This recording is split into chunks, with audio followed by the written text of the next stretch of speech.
네, 안녕하십니까. 들으신 바와 같이 제 이름은 루베카 스텐부르기라고 합니다. 오늘 ICH E6R3를 여러 ICH 가이드라인 트레이닝 워크숍에서 발표할 수 있게 되어서 영광입니다. 한국의 식약처 측에 초대해 주신 점에 대해서 감사드립니다. 오늘 발표할 수 있게 되어서 영광입니다. 지금 보고 계시는 것은 일반적인 디스클레이머 내용이고요. 제 개인적인 의견, 그러니까 노바테스라든지 에피아라든지 엑스퍼트 워킹 그룹의 의견이 아님을 이제 말씀을 드립니다. 오늘은 계정의 배경에 대해서 말씀을 드리고자 합니다. 이 계정이 어떤 과정을 거쳐 이루어졌고요. 그리고 R2 버전에서 이번에 어떤 구조가 어떻게 바뀌었는지 간단히 짚어보겠습니다. 그 다음에는 이 변화가 연구자와 스폰서에게 어떤 의미를 갖는지 좀 더 깊이 들어가 보겠습니다. 그리고 이제 스폰서를 이야기할 때 프로토콜을 빼놓을 수 없겠죠. 중앙 기록 그리고 센트럴 레코드에 대해서도 말씀을 드리겠는데 굉장히 변화가 많았던 부분입니다. 안엑스 2에 대한 간단한 미리 보기와 앞으로 나아가면서 함께 고려해봐야 할 몇 가지 생각들도 덧붙이고 그리고 마무리하도록 하겠습니다. 예, 보시는 것처럼 저는 ICH E6R3 채택과 함께 공개되었던 스텝 4 슬라이드 자료 중 일부를 활용할 예정입니다. ICH 웹사이트를 꼭 한번 살펴보시길 권해드리고요.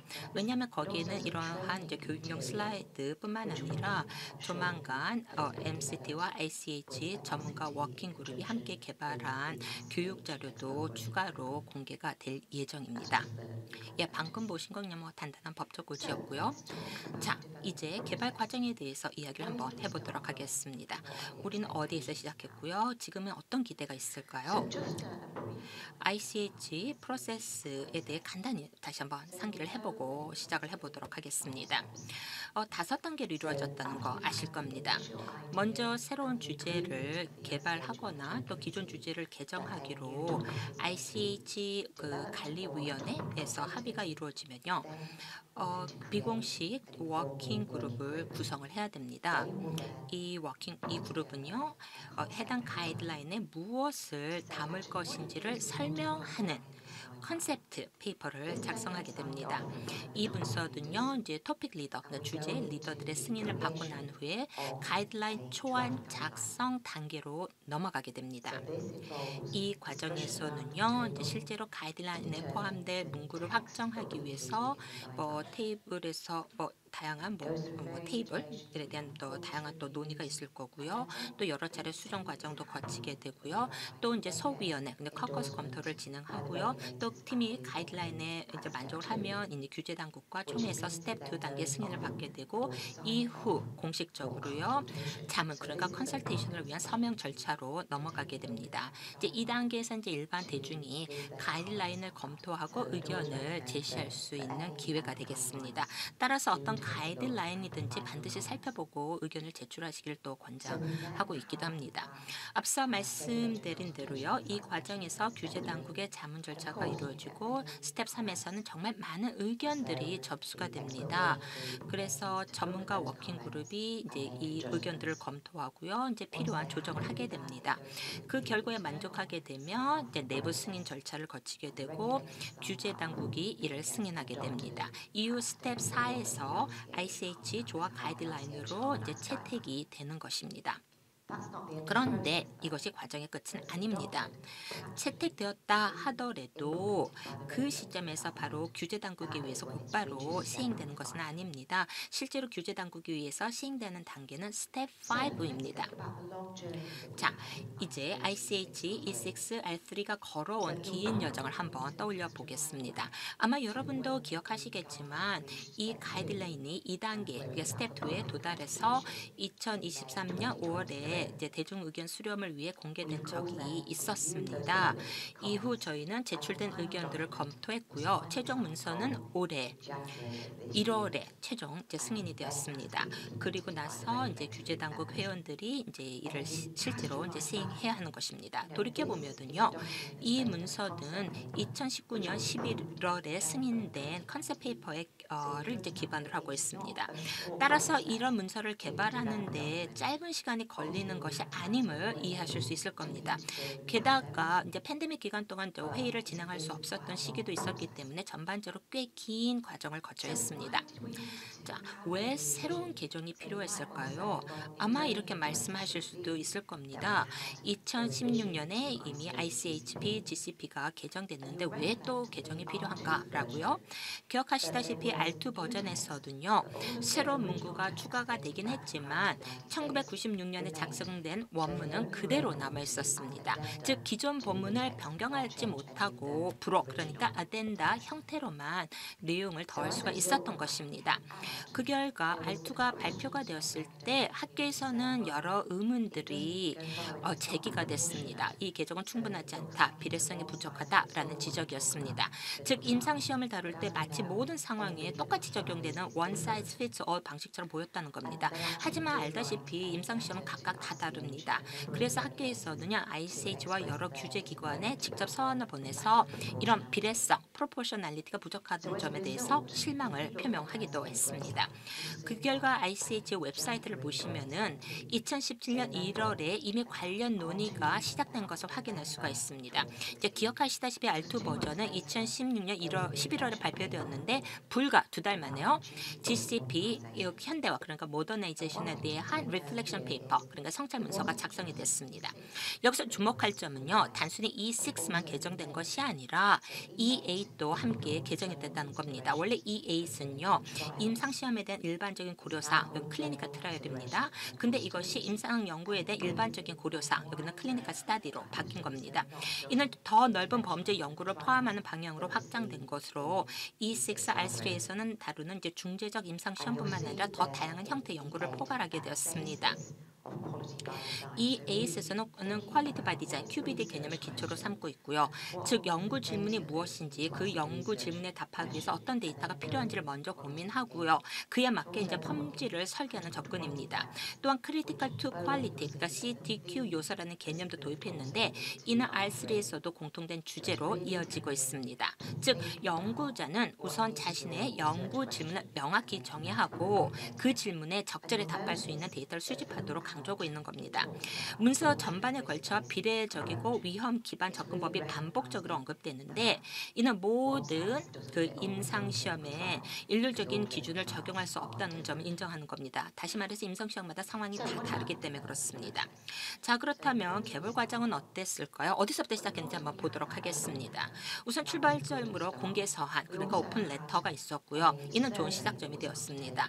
그리고 또 이제 클리니컬 트라이얼스 인포메이션 트랜스포메이션 이니셔티브 그러니까 CT에서 실시한 설문조사가 있었고요. 지역에 이제 이해 관계자들이 참여하는 공개 워크숍과 이제 설문조사 등의 형태로 지역별 이해 관계자 참여도 있었고요. 이미 또 참조할 수 있는 다양한 ICH 가이드라인들이 있었기 때문에 새로운 지침이 기존과 일관성을 유지할 수 있도록 했습니다.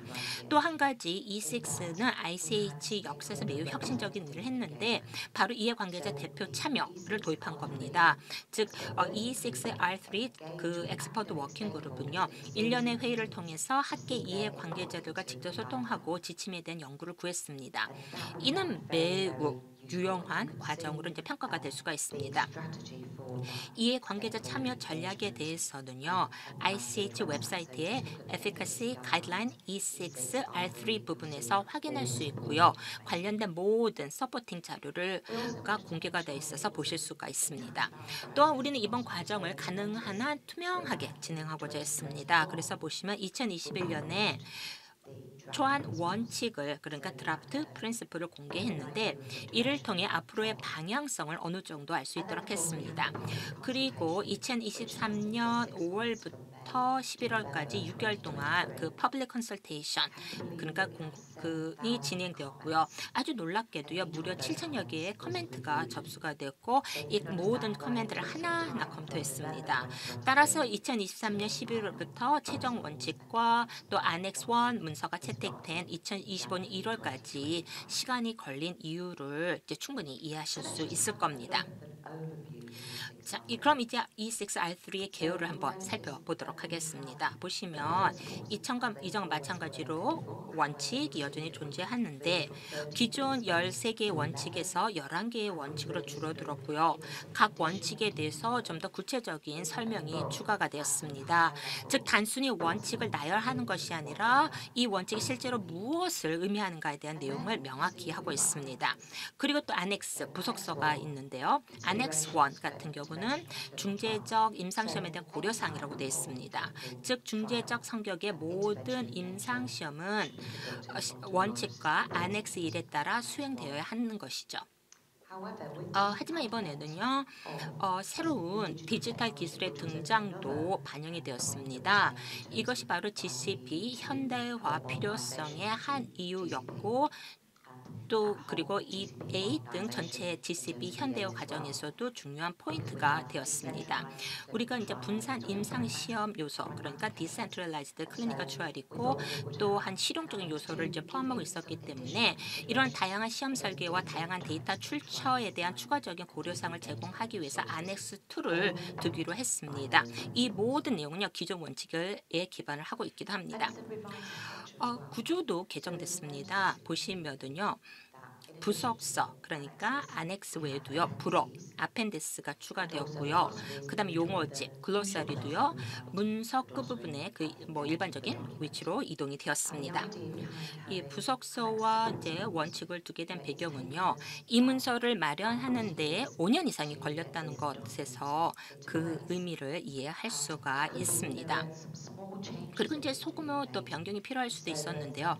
그래서 한 가지 생각은 짧고 목표가 분명한 업데이트를 가능하게 하는 방향으로 가는 겁니다. 이에 대한 추가적인 점은 앞으로 계속 확인하시고 관리위원회 회의록을 참고하시면 조금 더 자세히 확인할 수 있습니다. 자, 그렇다면 스코프, 적용 범위는 어떻게 될까요? 앞서 제가 언급한 것처럼 중재적인 임상시험이 포함이 됩니다. 즉, 그 E6R3의 그 적용 범위는 규제 당국에 제출될 목적으로 수행되는 연구용 의약품, 그러니까 IP에 대한 중재적 임상시험인 거죠. 하지만 GCP 원칙은 이러한 이제 승인, 그러니까 목적이 아닌 다른 중재적 임상시험에도 적용이 될 수도 있습니다. 하지만 이는 현지 요구사항에 따라야 합니다. 부속서 그러니까 안엑스는요 원칙을 해석하고요 적용하는 이제 기반을 제공하기 때문에 반드시 고려해야겠습니다. 또한 이제 전체 임상 시험 과정에서 위험 기반 비례적 접근을 이제 장려하고 있습니다. 즉 원칙의 취지를 충족시키는 방법은 하나만 있는 것이 아니고 그리고 이제 부속서가 이제 그 지침을 이제 제공하고 있는 게 되겠습니다. 이제 실질적인 그러니까 이제 substantial한 변경하고요. 그 외형적인 변경 그러니까 cosmetic한 변경을 한번 구분해서 생각해 보겠습니다. 이제 실질적인 변경의 경우는 보면은 우선 원칙 자체가 크게 바뀌었습니다. 즉 내용은 더 구체적으로 이제 풍부해졌고 그렇지만 개수는 줄어들었고요. 이어서 또 안엑스 2를 살펴보시면 그 연구자 그러니까 인베스티게이터 그리고 이제 스폰서 섹션에서 큰 변화가 있음을 확인할 수가 있습니다. 그리고 이제 데이터 거머넌스에 대한 새로운 섹션이 추가가 됐습니다. 이는 현재 스폰서뿐만 아니라 연구자 또한 다양한 이제 컴퓨터화된 시스템을 사용하고 있다는 점을 반영한 것입니다. 따라서 양측 모두 이런 시스템이 데이터를 어떻게 처리하는지 그리고 이제 시스템의 적절한 검증 그러니까 밸리데이션 방법을 고려해야 됩니다. 그다음 이제 브록시, 어펜딕스 C도 크게 변경이 되었습니다. 기존의 기본 문서라는 표현에서 그러니까 에센셜 다큐멘트죠. 그 표현에서 이제 임상시험 수행에 필요한 기본 기록, 그러니까 에센셜 레코드로 변경이 됐습니다. 용어집인데요. 용어집의 위치가 문서 내에서 이동했을 뿐만 아니라 이제 새롭게 필요한 용어가 있는지, 기존 용어를 수정할 필요가 있는지에 대한 검토가 이루어졌습니다. 그 외에도 이제 몇 가지 변경사항이 있습니다. 안엑스 1에서는요, 그 기관심사위원회 IRB, 그다음에 독립윤리위원회 IC 관련 내용이 포함이 되어 있습니다. 일부 관할 구역에서는 스폰서가 그 윤리위원회에 제출, 그게 서미션을 하는 경우가 있음을 또 명시를 했습니다. 그다음에 부록 A와 하고 B, 즉 연구자의 안내서 (Investigation Brochure) IB와 이제 프로토콜에 대해서는 일부 사소한 조정이 이루어졌습니다. 자, 이제 investigator, 그러니까 연구자 부분을 한번 살펴보고 어떤 주요 변경사항이 있었는지 보도록 하겠습니다. 먼저 용어집 글로서리를 보도록 하겠는데, 연구자와 연구자 기관, 그러니까 investigative 사이트에 대한 정의가 다소 변경된 걸 확인을 할 수가 있습니다. 연구자라는 용어는 문서 전반에서 연구자 혹은 기관, 그러니까 investigator 그리고 또는 institution이라고 읽을 수 있고요. 근데 이후 문서에서는 주로 그냥 연구자라고 이제 통칭해서 사용합니다. 연구자는 이제 팀의 리더 역할을 하기 때문에 이제 PI라고 불리기도 하죠.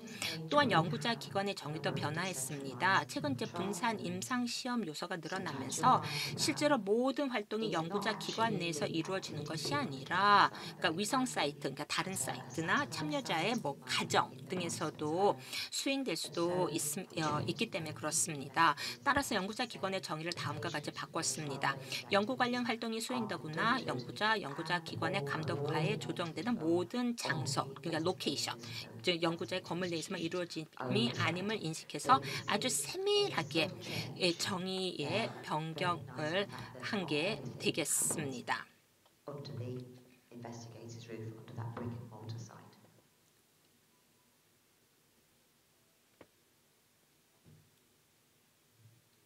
So you'll see 자, at the start of every section. 이 스텝 4 슬라이드 자료의 각 섹션 시작 부분에서부터는요, 유용한 팁과 힌트를 이제 제공을 하고 있습니다. 예를 들어서 R3에서는 어디에 위치하는지, R2에서는 어디에 있었는지를 확인할 수가 있습니다. 아마 많은 분들이 R2에 익숙하시기 때문에 R3에 작성된 내용을 이해할 때 참고가 될 거라고 생각합니다. 그래서 만약 어떤 내용이 어디에 있는지 명확하지 않다면 스텝 4 슬라이드 자료를 한번 살펴보시길 추천드립니다. So let's talk about 이제 정말 중요한 부분인 그 IC, 그러니까 동의서 부분에 대해서 한번 얘기해 보도록 하겠습니다. 우리는 이제 동의 획득 방식의 여러 가지 접근이 있었음을 인식을 하고 있습니다. 즉 참여자가 임상 시험에 참여할지 여부를 충분히 고려하고 결정할 수 있도록 이제 제공되는 정보의 내용이 어떻게 구성되는지는 중요합니다. 뭐 동의서는 다양한 뭐 형식이 있을 수 있습니다. 어떤 사람은 글로 읽는 것을 더 잘 이해할 수 있고요. 어떤 사람은 듣는 방식이 더 맞을 수도 있습니다. 따로 여기서는 비디오, 뭐 인터랙티브 방식 등 다양한 형식을 활용할 수 있도록 이제 규정을 하고 있습니다. 중요한 것은 참여자가 임상 시험에 참여할지 여부를 결정하는 데 필요한 정보를 전달할 수 있는 모든 방법을 고려하는 겁니다. 제가 업계에 처음 입문했을 때 동의서 보통 4페이지였고요. 5번째 페이지는 그냥 서명하는 것이었습니다. 근데 요즘에 동의서는 뭐 40페이지, 50페이지에 달하기도 합니다. 그래서 우리는 이제 동의서를 얼마나 명확하고 간결하게 만들 수 있는지를 좀 고민하고 쉬운 언어 사용과 불필요한 이제 복잡성을 이제 제거하는 걸 강조하고자 한 겁니다. 저희 또한요, 동의서가 이제 다양한 방식으로 이제 기록될 수 있음, 그러니까 문서화될 수 있음을 인식했습니다. 기존의 뭐 종이 방식일 수도 있고요, 또는 뭐 전자 방식, 일렉트로닉 방식일 수도 있습니다. 정말 중요한 것은 어떤 방식이 됐던지 간에 참여자가 임상시험에 참여에 동의했음을 나타내고 그 동의 날짜를 기록해야 한다는 점입니다. 또 이제 원격, 그러니까 리모트한 방식으로 이제 동의를 받을 수 있는 가능성도 언급하고 있습니다. 물론 이는 그 현지 이제 규정에 따라 달라집니다. we also talk about 또 이제 재동의에 대해서도 다루고 있습니다. 즉 새로운 정보가 제공돼서 이제 참여자가 임상 시험을 계속할지 여부를 다시 판단해야 되는 경우가 있을 수 있는데, 그렇다면 언제 재동의가 필요한가를 이제 고려해야 합니다. 참여자가 임상 시험에 어느 단계에 있는지도 고려해야 되겠고, 만약 새로운 정보가 IP, 그러니까 그 의약품 투여와 관련된 것이고 참여자가 이미 투여를 마쳤다면 그 정보가 이제 이 새로운 정보가 이제 꼭 필요한지 뭐 이런 질문이 있을 수가 있습니다. 따라서 새로운 정보가 참여자에게 제공돼야 하는 시점과 재동의가 필요한 시점을 신중히 판단을 해야 되겠습니다. Of course, 물론 이 동의서 자료에 대한 모든 수정은 또는 개정은 반드시 사용하기 전에 윤리위원회의 승인을 받아야 합니다. 그리고 미성년자가 임상시험에 이제 참여를 하게 될 경우는요, 연령에 적합한 자료 사용도 고려해야 됩니다. 당연히 뭐 갓난 아기와 같이 의사 표현이 어려운 경우에는 이제 동의 어센트를 기대할 수 없습니다. 그렇지만 인지 능력이 있고 일부 형태의 동의를 제공할 수 있는 학령기 이상에서는 참여자가 이해할 수 있는 형식으로 동의를 뭐 제공해야 할 수 있어야 할 겁니다. so I've seen 제가 본 사례는요, 7세 정도 아동용 자료가 만화나 그림 등을 활용해서 임상시험 과정에서 일어날 일들을 쉽게 설명한 경우도 있었고, 나이가 좀 더 많은 아동에게는 그래픽 요소를 좀 줄이고 이제 글로 된 이제 정보를 이제 제공하기도 이제 했습니다. information in written format. So it's all 모든 in accordance with 자료와 the 절차는 regulations 현지 이제 requirements. 규제 요구사항을 준수해서 이제 진행이 되면 됩니다.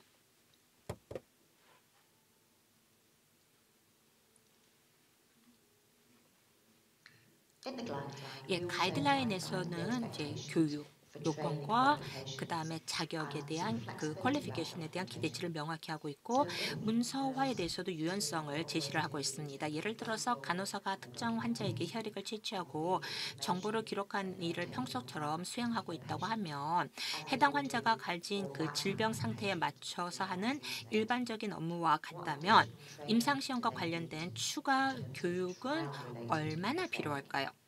즉, 필요한 교육은 임상시험에서 자신의 역할을 충실히 수행하기 위해 요구되는 수준이며 이제 충분하다는 겁니다. 이 부분을 우리가 이를 고민하게 된 이유가 권한 위임 로그, 그러니까 델리게이션 오브 어토리티 로그가 점점 하나의 산업처럼 커지고 있기 때문입니다. 모든 사람이 이 로그에 기록돼야 하니까요. 예를 들어서 약사가 있고요, 수석 약사가 있다면 이제 약국 내에서 약사의 활동을 수행하는 방법을 이제 안내를 받게 됩니다. 예를 들어서 뭐 재구성, 뭐 리컨스티튜션 업무를 할 때 그 이제 약국 직원이 이제 프로토콜에 따라서 업무 수행하도록 이제 책임을 지게 되고요. 그다음에 약국 책임자 헤드 파머시에게 권한을 위임할 수 있습니다. 또 이제 적절한 자격을 갖춘 기타 의료 이제 전문가도 참여자의 의료 관리를 위해서, 그러니까 그 치료를 위해서 포함될 수가 있음을 인식했습니다. 예를 들어서 그 1차 진료 의료진, 그러니까 프라이머리 그 피지션이 해당 환자 유형에 대해 평소 수행하는 활동에 따라서 임상시험 그 데이터를 이제 제공할 수가 있는 게 되겠습니다. 또 안넥스 2가 이제 최종 이제 확정이 되면 꼭 한번 살펴보실 권장하고요. 아직 읽어보시지 않았다면 안넥스 2 그 초안도 확인해 보시를 좀 권합니다. 우리 또한 이제 안정성 보고에 대해서도 이제 고려를 했습니다. 그 연구용 그 의약품 투여 이전에 참여자에게 발생한 바람직하지 않은 의학적인 사건도 포함시켰습니다. 그러니까 투여하기 전에, 그러니까 스크리닝 과정 중에서 수행되는 활동으로 인해서 어떤 그 이상 반응 AE가 발생할 수 있는데, 이러한 사건들도 그 프로토콜에 따라서 이제 반드시 또 기록이 되도록 했습니다. We also want to 또한 이제 그 책임, 그러니까 responsibility를 명확하게 하고자 했습니다. 아시다시피 이제 분산 임상시험 요소가 도입이 되었고요. 예를 들어서 이제 연구자를 대신해서 이제 가정 간호사, 그러니까 홈 널스가 계약이 될 수 있고요. 그런데 이 연구자는요, 임상시험에 참여한 해당 인력에 대한 감독 책임을 계속 유지를 해야 합니다. 여기서 다시 그 권한 위임, 그러니까 델리게이션의 중요성이 이제 강조가 됩니다. 즉, 감독은 오버사이트는 위임된 활동에 따라서 적절하게 수행이 돼야 됩니다. 그래서 이 과정에서 그 연구자에 대한 표현을 연구자 감독으로 변경했습니다. 그러니까 여기 슈퍼비전에서 이제 오버사이트로 바꾼 건데요. 이는 이제 학계 이제 이해관계자들 대표들과 논의를 바탕으로 이루어지게 되겠습니다. 그러니까 슈퍼비전 감독은요 누군가를 어깨너머로 지켜보는 걸 의미하는 거고요. 근데 실제로는 수행할 수 있는 다양한 오버사이트 감독 관리 조치가 존재하기 때문에 그렇습니다. 예를 들어서 간호사가 평소 업무를 수행할 때 연구자가 그 간호사의 어깨너머로 계속 지켜볼 수는 기대할 수가 없습니다. We also put in some 또한 information about 참여자가 임상시험의 일반적인 종료 시점에 도달하지 못하는 경우에 대한 정보도 이제 포함을 시켰습니다. 이런 참여자들이 어떻게 이제 팔로업 되는지 그리고 이미 이제 수집된 데이터의 이제 손실 가능성에 대한 내용도 명시를 했습니다. 물론 이도 현지 이제 규제 요구 사항에 따라 이루어집니다.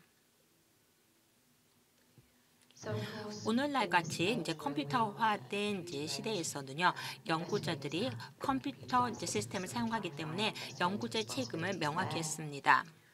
we also talk 또 about source 그 원자료, records 그러니까 소스 레코드와 해당 기록의 검토 시점 및 데이터 접근에 대한 기대 사항도 이제 포함을 시켰습니다.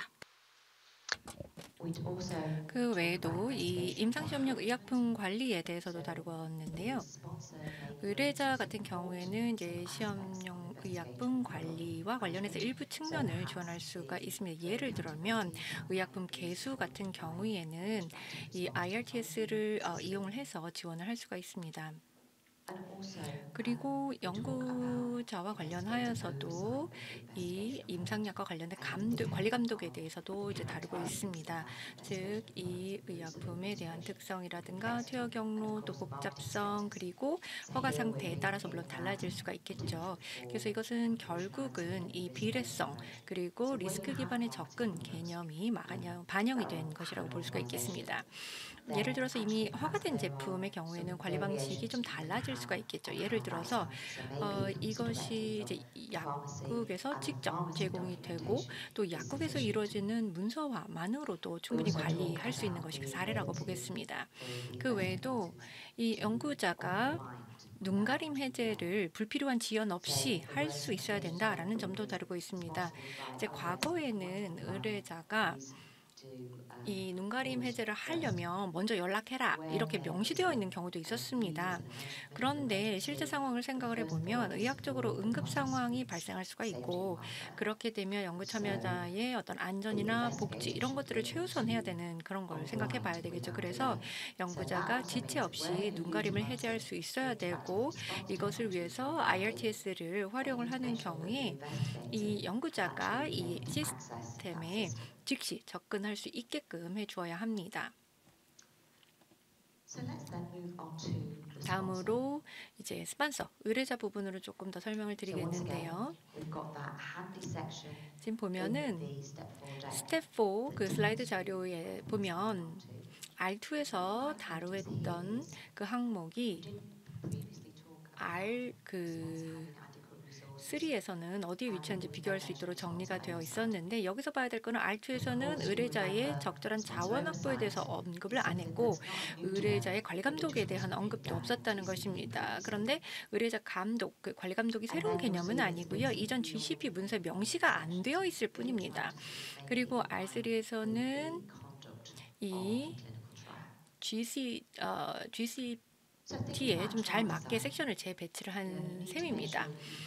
임상시험 설계에 관련해서는 비임상시험 데이터 그리고 임상시험 데이터 그리고 RWD를 그 사람 대상 투여를 정당화하기 위해서는 적절하게 확보할 필요가 있습니다.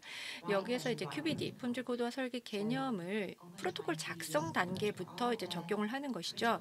그래서 프로토콜 위험을 최소화할 수 있어야 됩니다. 즉 프로토콜에서 놓치면 그렇게 되면 이 피험자의 안전이라든가 웰비잉이나 또는 시험 결과 신뢰성에 영향을 미칠 수 있는 그런 요소들이 있고 이런 것들을 이 품질 결정 요소 CTQ로 관리를 해야 합니다. 더불어서 이해관계자 참여가 임상시험 설계에 도움이 될 수 있다라고 하는 부분도 이제 다루고 있습니다. ICH 28R1에서도 강조가 된 부분인데요.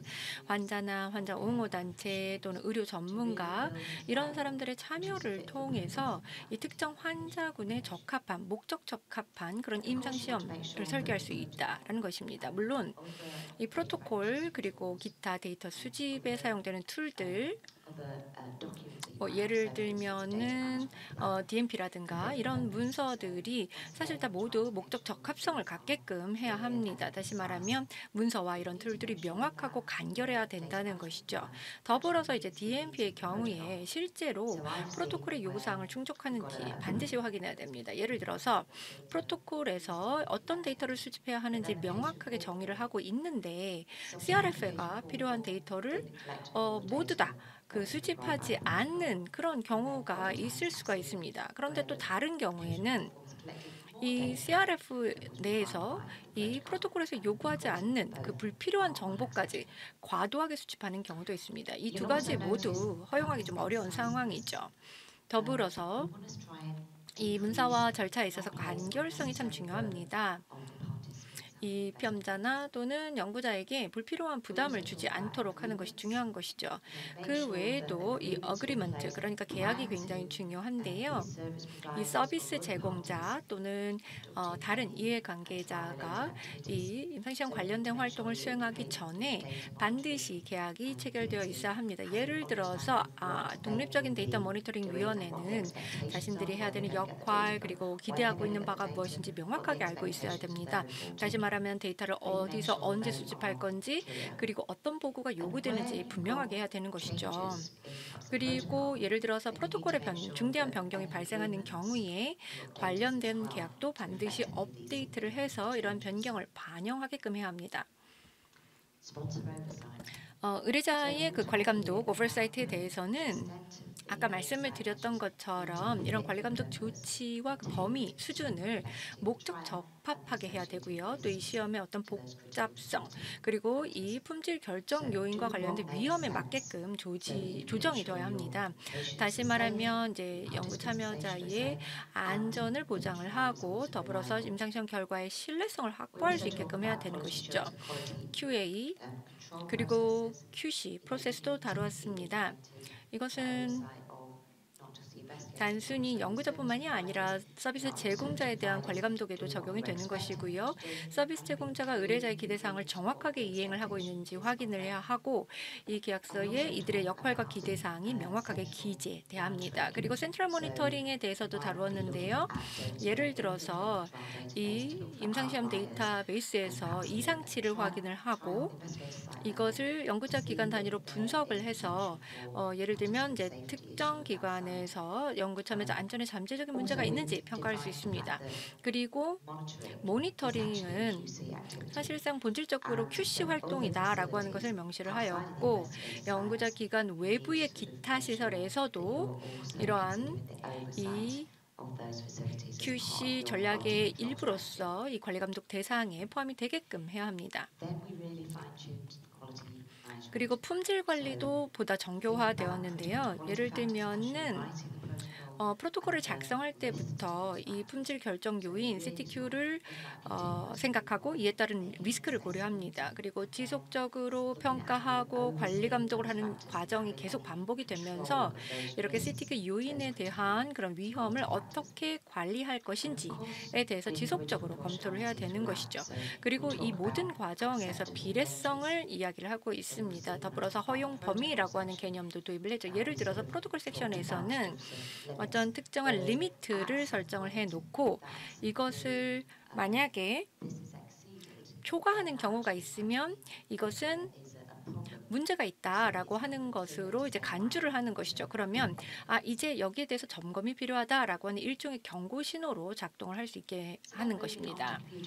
다음은 컴퓨터화된 시스템 그리고 데이터 관리로 넘어가서 말씀을 드리겠는데요. 이번에 이 개정된 가이드라인에서는 통계 분석 관련해서 이 데이터가 통계 분석에 들어가기 전에 이 무작위 배정 코드가 적용되기 이전 단계에서 데이터셋을 확정해야 된다는 점이 보다 상세히 기술이 되어 있습니다.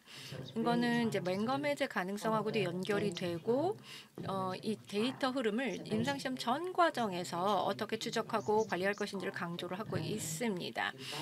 결국은 이 컴퓨터화되어 있는 시스템이 반드시 목적 적합성을 갖춰야 된다는 것이고 리스크 기반이면서 어떤 비례성을 따르는 방식으로 검증이 이루어져야 되는 것이죠. 임상시험 전체 생애 주기 동안에 데이터가 어떻게 생성이 되고 또 처리가 되고 보관되고 분석되는지 고려해야 됩니다. 연구자 또는 연구자 기관에서 생성 데이터뿐만이 아니라 예를 들면 중앙검사실 이런 여러 가지 출처에서 생성되는 이제 데이터들이 있는데 이런 데이터들이 어떻게 임상시험 데이터베이스 안에서 통합되는지를 봐야 합니다.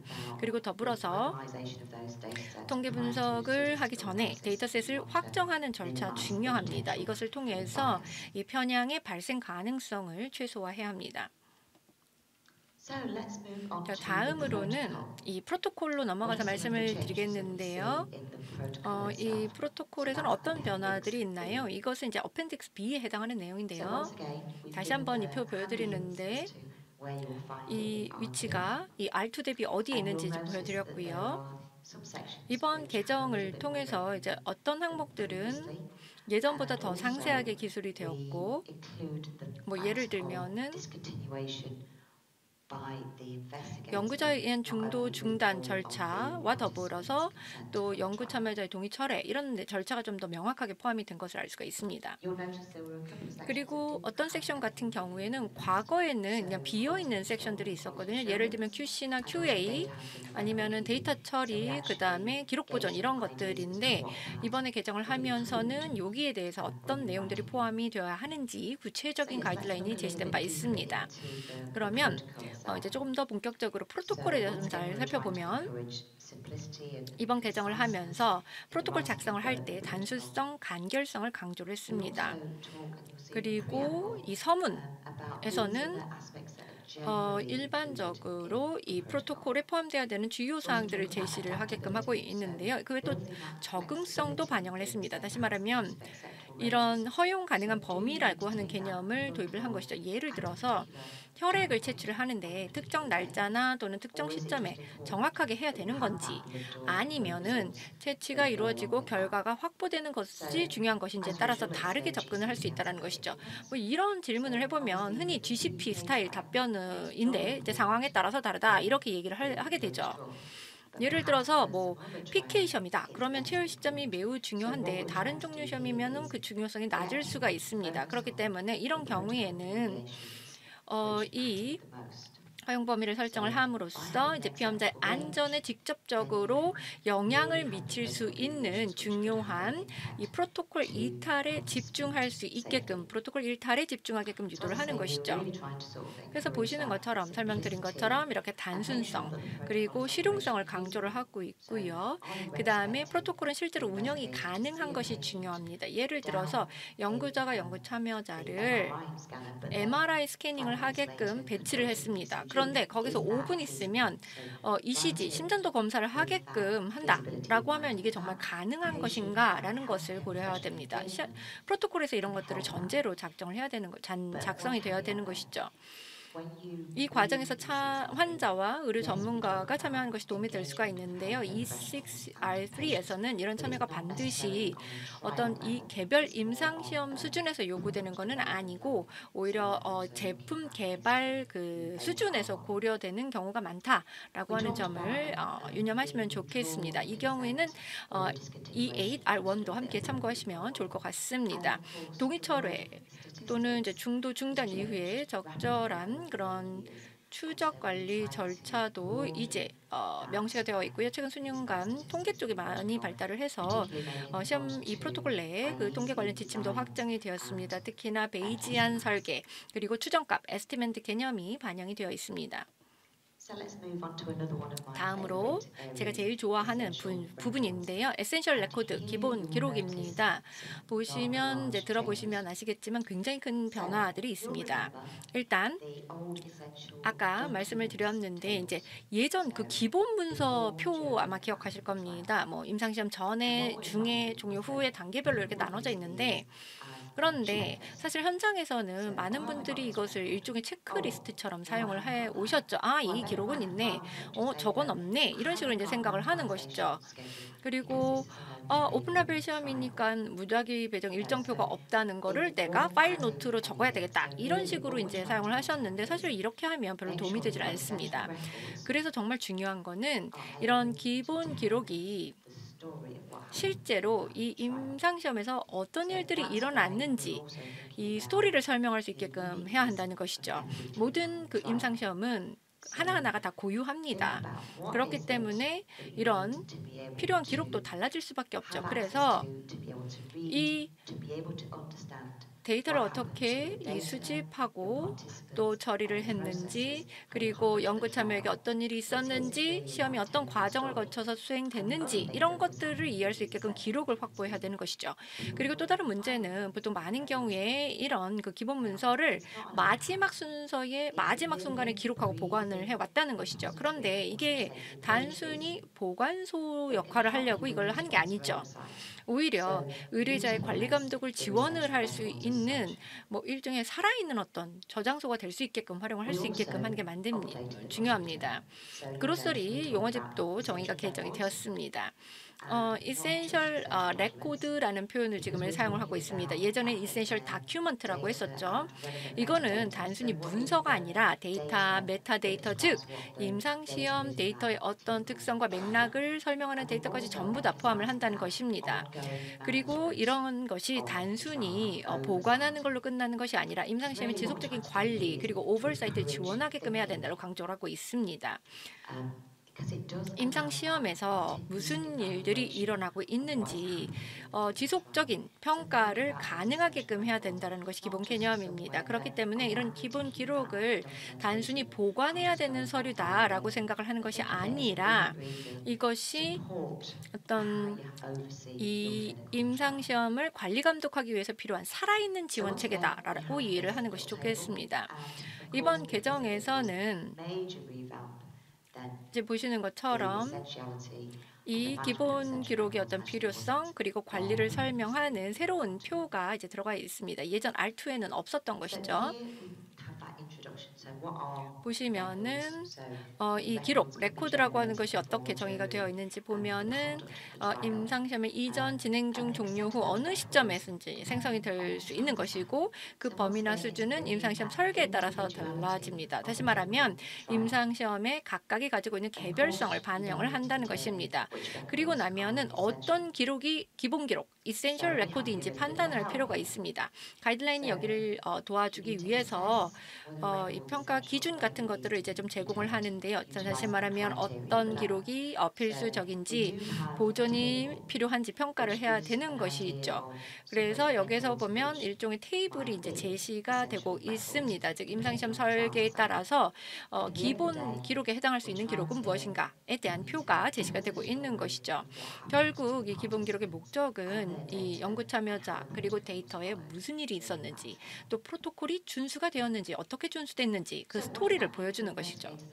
자, 그러면 이것이 이 연구자 그리고 의뢰자에게는 어떤 의미를 가지고 있을까요? 이번 개정을 통해서 단순히 표에 의존을 하는 것이 아니라 스스로 생각할 수 있게끔 이제 설계를 하게끔 되어 있습니다. 물론 이제 그 기록 보관의 이제 구조라고 하는 건 필요하죠. 예를 들면 TMF, 레퍼런스 모델 같은 것들은 활용을 할 수가 있습니다. 이렇게 체계적으로 정리된 그 기록은 규제 당국 입장에서 규제 당국에서 이 임상시험 수행을 평가할 때 반드시 접근 가능할 수 있게끔 해줘야 됩니다. 근데 그러면 도대체 어떤 기록이 기본 기록인가라는 질문을 하시게 될 것 같은데요. 이런 질문 많이 나올 겁니다. 그러면 여기에 대해서 우리가 대비가 되어야 되겠죠. 기준은 간단합니다. 이 기록이 이 임상실험의 스토리를 설명하는 데 도움이 되는가? 라는 것이죠. 안엑스 2를 좀 보겠는데요. 이 안엑스 2 같은 경우에는 다양한 임상시험 설계 유형에 대해서 추가적인 고려 사항을 다루고 있습니다. 여기서 스텝 2 그 슬라이드 자료를 좀 활용을 하려고 하는데요. 스텝 2는 이 문서가 그 의견 청취를 위해서 승인돼서 배포된 상태를 이제 얘기를 하죠. 보시면 되겠는데요. 이 아시다시피 이제 공개 협의가 이루어졌고 그리고 코멘트들을 저희가 수렴을 했죠. 약간 그 딜레이 지연이 좀 있긴 했습니다. 근데 이렇게 지연이 됐던 거는 이유가 있었습니다. 뭐 기억하실지 모르겠지만 저희가 7,000건의 커멘트를 이 Annex 1 그 프린시플 부분과 관련해서 받은 바가 있습니다. 이제 그러면 이게 Annex 2였잖아요. 그러면 몇 건의 커멘트를 받았을까요? Annex 1은 길이가 80페이지 정도였는데 Annex 2는 112페이지입니다. 제가 만약에 직접 현장에 있었더라면 몇 건일까요? 이렇게 여러분들한테 직접 질문을 했을 텐데요. 답을 좀 말씀을 드리자면 1000건 정도 커멘트 받았습니다. 그래서 이 커멘트들을 저희가 쫙 다 보면서 합의를 도출을 했어야 됐기 때문에 시간이 이제 조금 걸릴 수밖에 없었습니다. 어쨌든 이 Annex 2는 저희가 좀 마치 수정 구슬을 들여다보는 것처럼 미래를 좀 예측을 하면서 만들어 보려고 이제 노력을 했는데요. 다시 말하면 앞으로 어떤 뭐 임상시험 설계 유형이나 데이터 소스가 등장할지 예측을 해보려고 했지만 사실 이건 시도를 그렇게 했을 뿐이지 이 Annex 2가 완벽하게 포괄적일 수는 없었습니다. 정확히 기술된 내용은 없지만 해당 원칙이 가지고 있는 어떤 이 정신 그리고 활용 방식이 맞는지 판단할 수 있게끔 이제 설계를 하기는 했습니다. 이제 중요한 점은 Annex 2에 이 독립적인 요구사항을 추가하는 문서가 아니라 원칙과 이 Annex 1과 함께 보시는 것이 좋습니다. 여기에는 추가적인 고려사항을 제시를 하고 있는데 예를 들면은 여러 가지 다양한 임상시험 설계 요소 그리고 데이터 소스에 대해서 어떤 것들을 추가적으로 고려해야 되는가를 담고 있습니다. 예를 들어서 분산형 임상시험에서는 어떤 활동 같은 것들이 기존의 이제 연구자 기관이 아닌 외부에서 수행될 수가 있겠죠.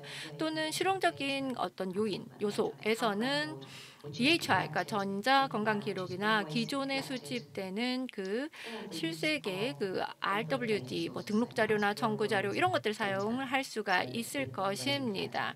이미 레지스트리라든가 또는 뭐 청구 자료를 이미 이제 수집된 그런 데이터들이 사용이 될 수가 있다라는 것이죠. 다만 Annex 2에서는 특정 설계 요소나 데이터 소스를 공식적으로 권장하지는 않고 있습니다.